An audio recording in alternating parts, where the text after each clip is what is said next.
Kalau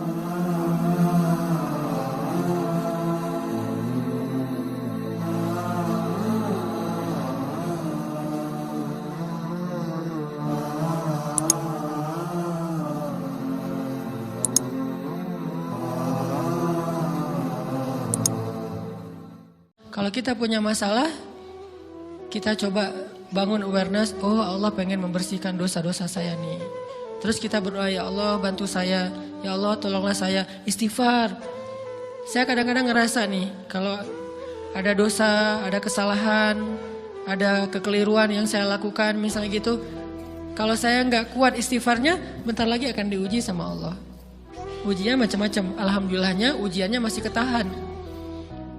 Pasti diuji sama Allah. Kalau istighfarnya nggak kuat, taubatnya tuh nggak kuat, langsung diuji sama Allah. Dan saya langsung sadar, oh benar berarti yang tadi ini lagi dihapus sama Allah. Perkencang lagi, perkuat lagi istighfar. Kenapa? Karena kalau istighfar kita kuat, berarti kan dosa kita dihapus dengan istighfar ya. Otomatis ujian kita durasinya berkurang. Makin kuat istighfar, makin berkurang. Kalau istighfarnya udah mantap, udah selesai, Allah cabut tuh ujian kita. Diganti dengan kebaikan. Jadi teman-teman, kita coba sadari, oh kalau Allah menguji saya, emang saya banyak dosa. Sebelum kita mencari kambing hitam, nyalah-nyalahin orang lain, sebelum kita marah kepada orang lain, kadang wajar kita marah kepada orang lain gara-gara ucapannya, komennya, teks dari dia, wajar. Tapi sebelum itu, marah dulu kepada diri kita atas dosa dan kesalahan kita yang baru saja kita lakukan. Atau yang dulu kita lakuin dan belum benar-benar kita tinggalkan. Kalau kita ngerasa banyak dosa di masa lalu sebelum kita taubat, hijrah, berarti mungkin itulah alasan kenapa sekarang kita diuji setelah hijrah. Kenapa agak-agak harus jungkir balik setelah kita hijrah. Kenapa harus sedikit berdarah-darah setelah kita hijrah. Anggap aja itu untuk mengkifarat, membersihkan dosa-dosa kita yang telah lalu. Supaya apa? Supaya kalau kita pulang kepada Allah, kita pulang dalam keadaan bersih. Dan itu pasti akan menjadi orang yang paling beruntung. Daripada nanti diberesin di akhirat, mending diberesin di dunia kan. Soalnya kalau diberesin di akhirat itu lebih berat. Akhirat itu perlakuannya beda dengan di dunia. Di dunia kalau kita salah akan dibalas oleh Allah. Kalau kita belum taubat, dibalas oleh Allah sama. Tapi di akhirat ukurannya beda. Sehingga heran ya, kalau ada orang yang merasa beruntung lolos dari hukuman dunia, dia pikir dia udah lolos dari hukuman Allah. Mending dia beresin deh di dunia daripada nanti di akhir berlarut-larut. Itu bahaya banget. Kalau buat saya pribadi dan saya yakin teman-teman juga kayak gitu, gak mau ada masalah di akhirat, mending masalah di dunia aja. Tapi masalah di dunia juga kita gak mau berlarut-larut, pengen cepat dimudahin sama Allah. Caranya istighfar. Tidaklah Allah memberikan kepada kita ujian kecuali salah satu alasannya pengen menghapuskan dosa. Idza kathurat dzunubul 'abdi walam yakun lahu min amalin liyukaffiraha fabtalahu Allahu bil hazan liyukaffiraha. Kalau seorang hamba banyak dosa dan dia enggak cukup amal untuk mengkifarat dosa-dosanya, Allah akan menguji dia dengan rasa sedih, dengan rasa kecewa, dengan rasa berat, sakit hati untuk mengkifarat dosa-dosanya.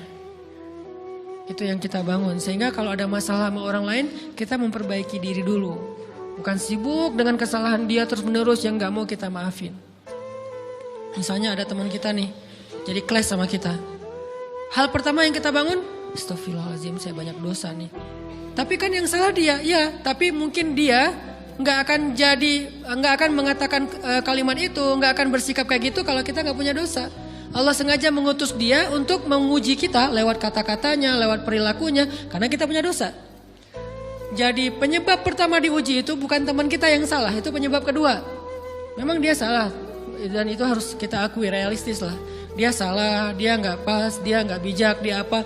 Oke, tapi yang mentakdirkan dia salah kepada kita, Allah Subhanahu Wa Taala. Kenapa Allah takdirkan gitu? Karena kita masih punya banyak dosa.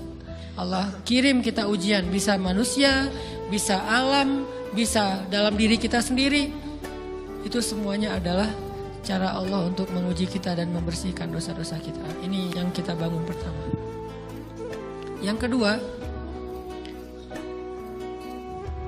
kata Nabi di dalam hadis Bukhari, "May yuridillahu bihi khairan Yang terkenal kan yufaqihu fiddin, itu yang terkenal. Ternyata ada dua modelnya. Ada may yuridillahu bihi khairan yufaqihu fiddin. Siapa yang Allah pengen kasih dia kebaikan agama, kebaikan, Allah akan buat dia mengerti halal dan haram. Itu berarti Allah sayang sama dia. Ini satu model hadis. Ada model yang kedua, mirip redaksinya. May yuridillahu bihi khairan yusib min. Hadis Bukhari. Siapa yang Allah pengen ngasih dia kebaikan, Allah uji. Hah? Kok gitu caranya? Ternyata kayak gitu rahasianya. May yuridillahu bihi khairan, may yuridillahu bihi khairan. Siapa yang Allah pengen ngasih dia kebaikan, Allah kasih dia musibah atau ujian. Kenapa bisa seperti itu, Ustaz? Fa inna ma'al usri yusra, inna ma'al usri yusra. Seolah-olah Allah bilang di dalam ayat itu, kalau kalian mau dapat kemudahan, biasanya lewatnya kesusahan dulu. Kalau kalian pengen dapat keberuntungan, biasanya dapatnya kerugian dulu. Tapi keberuntungan dan kerugiannya pasti gak sebanding. Keberuntungannya jauh lebih besar daripada kerugiannya. Kerugian itu kayak modal doang, DP.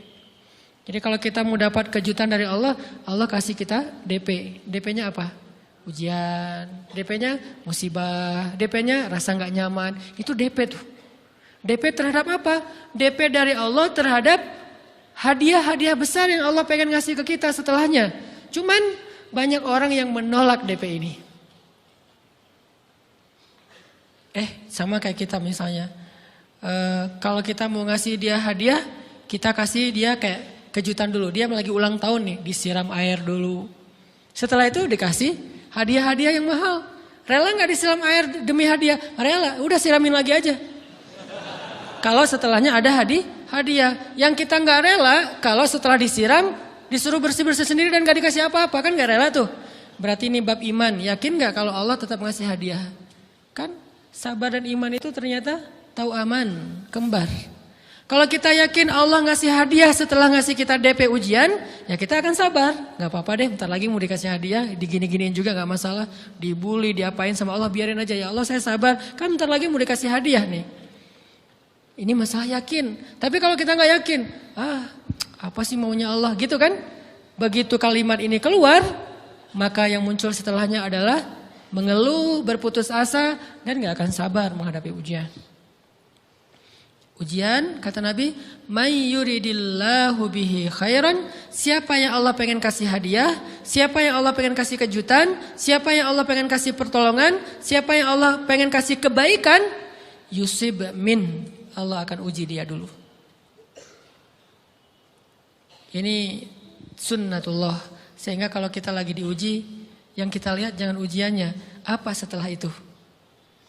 Gimana ngelihatnya Ustaz gak kelihatan? Dengan mata hati. Istafti qalbak, tanya kepada hatimu, kelihatan enggak? Dengan mata hati. Gimana ngelihat dengan mata hati? Dengan iman, saya percaya Allah pasti ngasih kebaikan setelah ini. Orang Allah sendiri yang ngomong, enggak ada satu huruf pun di Al-Quran yang salah. Apalagi satu ayat, apalagi dua ayat. Fa inna ma'al usri yusra, ditegesin lagi. Inna ma'al usri yusra. Tapi usr dulu, baru yusr. Dikasih kesusahan sedikit, dikasih kemudahan yang banyak. Dikasih kesusahan sedikit, dikasih kemudahan yang banyak. Ini yang kita coba bangun tajdidul iman. Bangun memperbarui yakin. Sehingga ketika kita diuji, sedih, wajar. Mengaduh sedikit bukan mengeluh ya. Kalau mengeluh kan nyalahin Allah. Kalau ngaduh, yang namanya orang dicubit kan, itu ngaduh. Tapi kalau, apa sih maunya Allah? Nah itu ngeluh. Antara mengadu dengan mengeluh berbeda. Mengadu itu manusiawi. Sedih itu manusiawi. Air mata bahkan bukan hanya manusiawi, itu rahmat dari Allah. Orang yang gak bisa menangis itu yang bahaya. Kalau kita masih bisa menangis, berarti kita masih peka hatinya. Bukankah anak kecil paling sering menangis?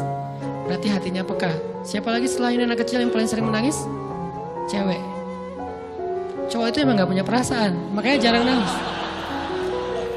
Cewek dikit-dikit nangis. Jangan bilang, cemen banget sih nangis apa, cengeng apa. Enggak, karena dia perasaannya lebih peka dari kita. Itulah kenapa Allah menitipkan bayi kepada perempuan. Kalau dititipin ke laki-laki hancur. Di balik kepekaan perempuan, di balik sensitifnya perempuan, di balik perasaannya yang luar biasa, di situ Allah Subhanahu wa taala menitipkan amanah, dia yang paling baik dalam merawat bayinya. Perempuan secara umum mungkin lebih banyak bicara daripada laki-laki ya. Walaupun ada orang yang perempuan pendiam banget, ada yang nggak ngomong sama sekali, misalnya diem-diem aja, ada. Tapi secara umum perempuan lebih banyak berucap daripada laki-laki. Emangnya ini kekurangan? Bukan. Ini kelebihan. Kalau dia berikan itu dalam hal yang tepat. Apa yang tepat? Mendidik anak. Justru karena perempuan banyak ngomong, lebih baik dalam mendidik anak daripada laki-laki. Laki-laki itu kurang mendidik, kurang mengedukasi kepada anak dengan usia tertentu karena dia jarang memahamkan. Salah hanya marah, salah hanya ditegur. Kalau ibunya jelasin, nah gini sebelum tidur ibunya yang ceritain banyak cerita. Saya sendiri ngalamin. Sering mana seorang ayah sama ibu interaksi sama anak dalam bentuk verbal. Sering ibu. Jadi menangis itu rahmat dari Allah. Gak apa-apa, nangis saja. Dan itu tidak disebut mengeluh. Kamu kok nangis? Kan orang Islam harus sabar. Emangnya nangis dengan sabar itu bertolak belakang? Sabar tetap sabar. Ya nangis jalan aja terus nangis. Nangis apa pakai nangisnya nggak cuma nangis doang, emotikonnya juga nangis, berderai-derai gitu. Sampai air matanya menggenang gitu kan ya. Boleh lah. Ditambah lagi dengan visual menangisnya. Posting bahwa dia lagi tertusuk duri dengan postingan kaktus atau apalah. Dia pengen share ke semua orang bahwa saya sedang sedih. Sehingga nanti ketika ada orang yang menghibur dia dengan sedikit kata-kata yang sabar ya segala macam, wah makin berderai-derai. Itu belum jadi. Kecuali dia keluarkan kata-kata mengeluh, baru dia disebut orang yang banyak mengeluh, berputus asa. Kalau mengaduh wajar. Walaupun ada nabi udah diuji berat gak mau mengaduh, apalagi ngeluh. Zakaria digergaji mengaduh aja enggak. Kenapa? Karena kata malaikat kalau kamu mengaduh sedikit aja, maka Allah Subhanahu wa taala akan menghancurkan kaum ini. Dia kasihan kepada kaumnya, enggak mau mengaduh. Satu-satunya orang yang kita tidak boleh mengaduh hanya orang tua. Atau itu mengeluh kalau untuk orang tua. Kalau yang lain enggak disebut mengeluh. Kalau ke teman, malas enggak apa-apa. Jangan sering-sering tapi. Apaan sih? Ke teman boleh. Tapi ke orang tua, saja itu bukan lagi mengadu, itu sudah mengeluh. Khusus untuk orang tua. Kalau di antara manusia. Kalau kepada Allah dan Rasul, pastinya lebih dari itu. Ketika kita diam saja, tidak langsung beranjak sami'na wa ata'na labbaika ya rabbi wa sa'daik, enggak memenuhi panggilan Allah, itu sudah disebut bagian dari kufur ingkar. Tapi minimal kita mungkin masih mengaduh, kita masih menangis, kita masih lelah, kita masih merasa lemah. Setidaknya kita tidak mengeluh. Kenapa? Kita percaya Allah kalau mau ngasih hadiah kepada hambanya, DP-nya itu ujian. Dan yakinlah hadiahnya minimal 10 kali lipat lebih baik daripada ujian itu. Minimal, karena gak ada amal soleh yang dibalas di bawah 10 kali lipat tuh gak ada. Amal soleh, amal ya bukan niat. Amal yang udah kita kerjakan minimal dibalas 10 kali lipat. Minimal, maksimalnya bighairi hisab, tanpa batas. Bighairi hisab, tanpa batas. Ada yang 700 kali lipat kayak sedekah. Tapi tetap aja ayat sedekah di akhirnya ujung-ujungnya apa? Bighairi hisab juga kan? Berarti sedekah itu minimal dibalas 700 kali lipat. Minimal. Kalau kita yakin. Selalu syaratnya kalau kita yakin. Dan saya ngebuktiin itu banget. Saya pernah ngalamin lagi jalan-jalan di sebuah kota yang ada becak kayuhnya, becak sepeda gitu ya. Jalan terus saya bilang, Pak berapa ongkosnya? 20.000. Udah naik aja 20.000. Karena kita keliling-keliling kota, ternyata saya jadi kasihan sama dia 20.000. Kasihan kan 20.000 dibayar keliling kota, walaupun pas mampir beberapa tempat mungkin dia dapat tips ya. Tapi saya nggak tega gitu, dia cerita tentang anaknya lagi sekolah, apa segala macam, makin bikin baper kan. Pas selesai, saya kasih dia 100.000. Dari 20.000 dikasih 100.000 karena kasihan. Dan saya yakin, nggak mungkin sedekah itu sia-sia. Kan Nabi bersumpah kan, demi zat yang jiwaku di dalam genggamannya, tidak berkurang harta karena sedekah. Demi Allah, kata Nabi, nggak berkurang harta karena sedekah. Berkurang harta karena belanja? Ya. Berkurang harta karena pacaran? Banget. Modal banget kan? Apalagi buat cowok. Tapi berkurang harta karena sedekah? Gak mungkin kata Nabi. Demi Allah gak berkurang harta karena sedekah. Berkurang harta karena istri? Enggak. Karena memberi kepada istri itu pahalanya lebih gede daripada sedekah. Makanya ngemodalin pacaran setelah nikah itu tumbuh berkah. Modal pacaran sebelum nikah itu apes. Jadi kalau pengen modal nih, ngemodalin cewek, traktir, ngapa-ngapain, bayarin, jangan sebelum nikah. Sebelum nikah jadi orang pelit aja, nggak apa-apa. Tapi setelah nikah, jor-joran ngasih, apalagi yang, bayarin semuanya. Kenapa? Pahalanya lebih gede daripada sedekah. Bahkan lebih gede daripada infak fi sabilillah. Seorang suami memberi nafkah istri, itu pahalanya terkadang lebih besar daripada kita berinfak untuk fi sabilillah, untuk korban perang. Saya heran kalau ada orang sedekahnya rajin tapi ke istrinya kikir, aneh, berarti dia gak ngerti konsep. Padahal memberi kepada istri itu selama itu kebutuhan pokok ya.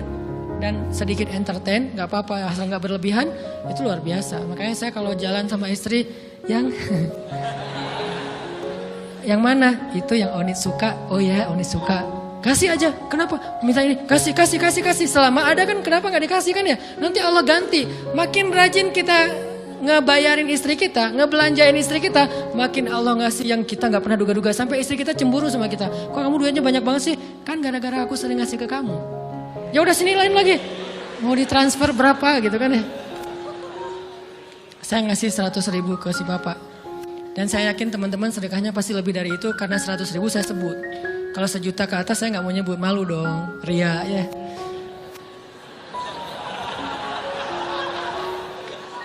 Sebenarnya gak pernah sih. 100.000 deh. Karena kan kecil. Saya kasih 100.000. Ternyata begitu saya kasih 100.000 dia doa.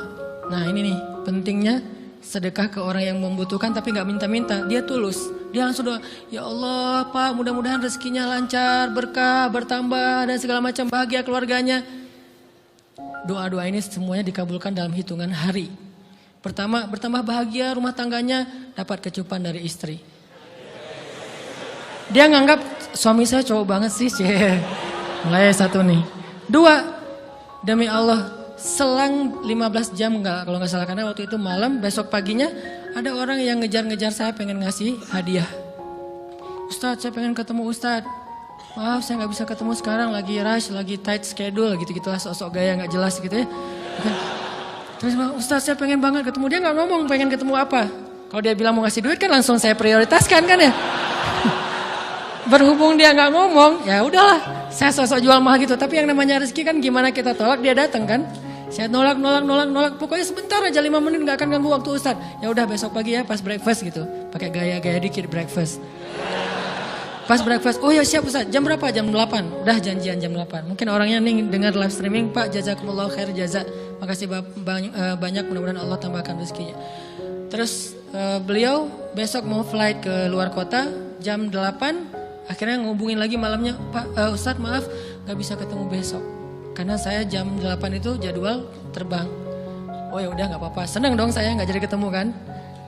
Tahu gitu kan nyesel saya tuh. Seneng. Besok pagi jam 6 Pak Ustadz alhamdulillah ternyata penerbangan saya di delay ke jam 11. Allah delay penerbangannya demi ngasih rezeki buat saya. Kan luar biasa kan. Nah, ini hikmah kepedean saya, kegeeran kepada Allah gitu.